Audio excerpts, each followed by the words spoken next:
ஜாதகப்படி பார்த்துட்டோம்னா, எப்போ வந்து தொழில் வந்து ஆரம்பிக்கக்கூடாது, எந்த டைமில் வந்து தொடங்கக்கூடாது அப்படின்னு பார்த்துட்டோம்னா, அதாவது இப்போ உங்களுக்கு ஒரு தசை ஆரம்பிக்குது, ஒரு ராகு தசை ஆரம்பிக்குதுன்னு வச்சுங்களேன், ஒரு 18 வருஷம் ராகு தசை நடக்கும்.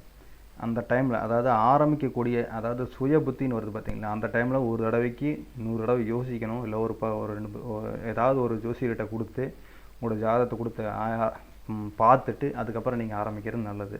இல்லை நான் வந்து எனக்கு அதுலலாம் நம்பிக்கை இல்லை அப்படின்னா, கண்டிப்பாக நீங்கள் ராகு தசை, அந்த ராகு புத்தி, அந்த சுய புத்தி முடிஞ்சதுக்கப்புறம் அந்த தொழிலை வந்து ஆரம்பிச்சிங்கன்னா நல்லபடியாக போகும்.